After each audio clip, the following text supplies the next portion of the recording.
किशोर और श्रीदेवी की शादी के बाद वो सभी लोग मिलकर बहुत ही हंसी खुशी जिया करते थे। चंदना 10वीं क्लास पढ़ रही थी और आशा 8वीं क्लास में थी। चंदना आशा से बहुत प्यार करती थी और आशा भी चंदना को अपनी सगी बहन मानती थी। चंदना हमेशा आशा का बहुत ख्याल रखती थी और उससे बहुत ज्यादा प्यार करती थी। नाना, ये वीकेंड म्यूजियम केल्दामा? हाँ, वो तो ठीक है, लेकिन पहले अपने स्टडीज पर कंसंट्रेट करो। हर वीक कोई न कोई प्रोग्राम के बारे में ही बातें करती रहती हो। చదువుతున్నాలే నాన్న. అమ్మ చూడు, నేనేం అడిగినా ఎప్పుడు చదువు గురించే మాట్లాడతారు. अरे किशोर, ये लड़की तो हमेशा वैसे पढ़ाई ही करती रहती है। अब इतनी भी ज्यादा पढ़ाई करेगी तो पागल हो जाएगी। कम से कम हफ्ते में एक दिन तो उसको रेस्ट करने दो ना। पापा, म्यूजियम तो बहुत बोरिंग है ना, हम जू चलते हैं पापा। अरे आशा बेटी, दीदी ने तो पहले ही कहा था कि उसको म्यूजियम देखना है। ठीक है, जैसे आपकी मर्जी। పర్లేదాశా, మనం ఈ వీక్ జూ పార్క్ కి వెళ్దాం. నెక్స్ట్ వీక్ మ్యూజియం కి వెళ్ళొచ్చులే. क्या सच?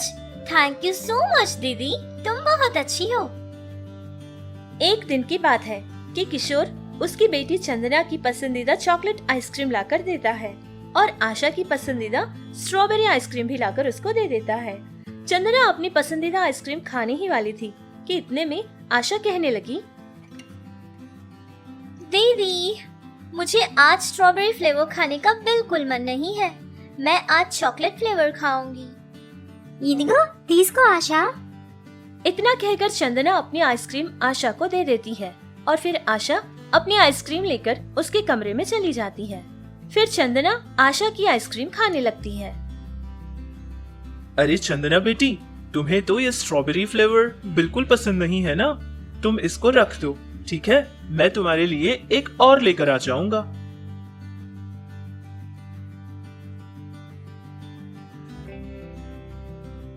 चंदना बेटी, सच में आशा तो बहुत ही भाग्यशाली है कि उसको तुम जैसी बड़ी दीदी मिली।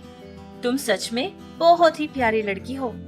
लेकिन बेटा, हर बार आशा की बात मानना ठीक नहीं है, क्योंकि तुम ऐसे ही उसकी बात चलाती रहोगी तो उसको इसकी आदत पड़ जाएगी। बाद में वो हमारी कोई बात नहीं मानेगी। उसको चाहिए कि वो भी तुम्हारी बात माने। అమ్మా, ఆశ అంటే నాకు చాలా ఇష్టం.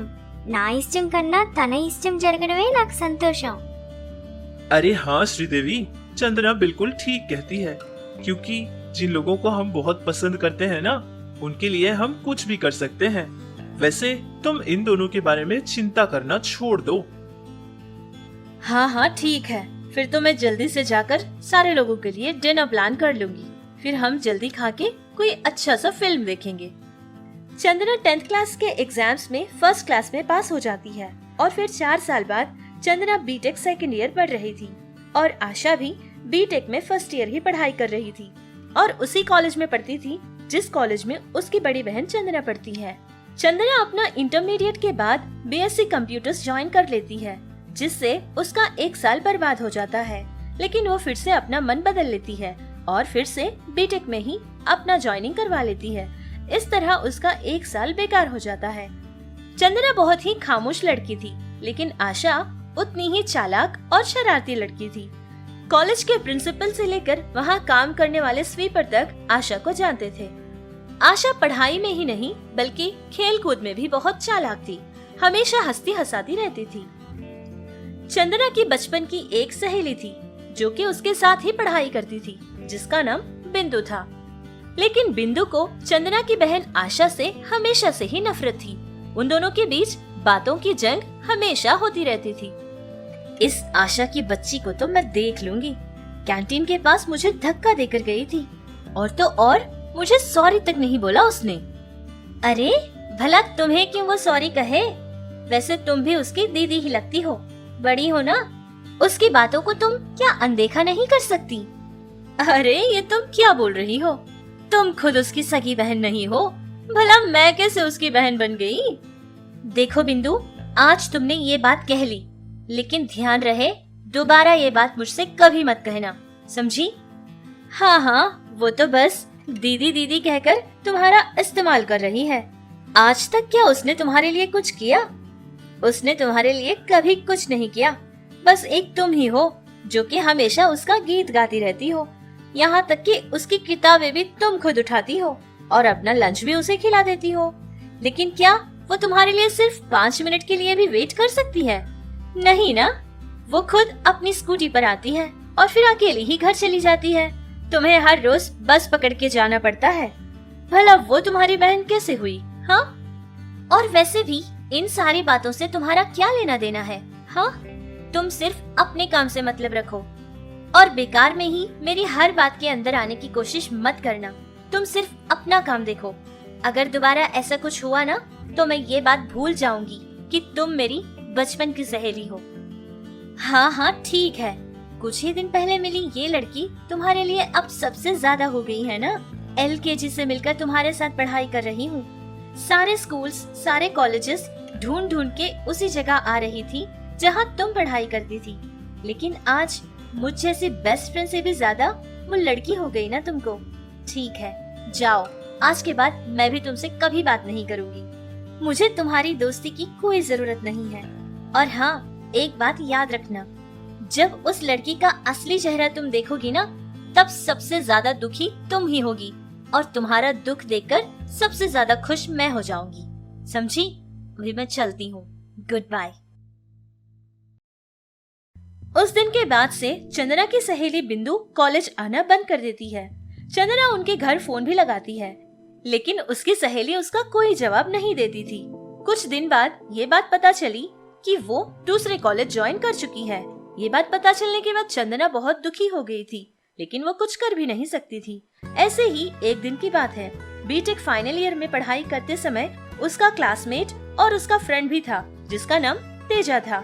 वो हमेशा चंदना से कोई न कोई बहाना बनाता और बात करने की कोशिश करता था।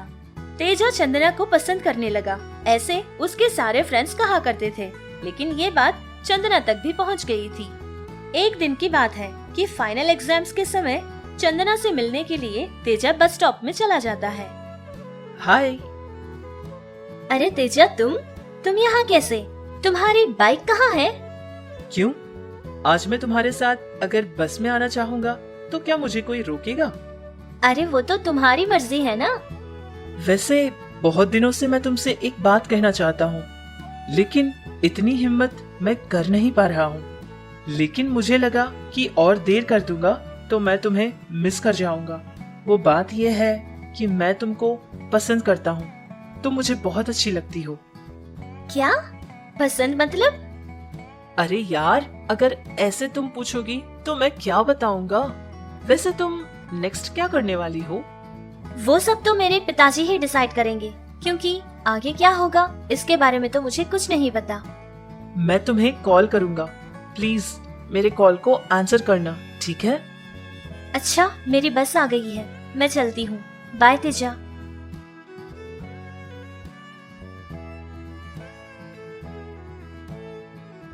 तेजा, वैसे मुझे तुम भी बहुत अच्छे लगते हो, लेकिन सही समय का इंतजार कर रही हूँ। जब सही वक्त आ जाएगा मैं देखकर पिताजी से तुम्हारे बारे में जरूर बात करूंगी।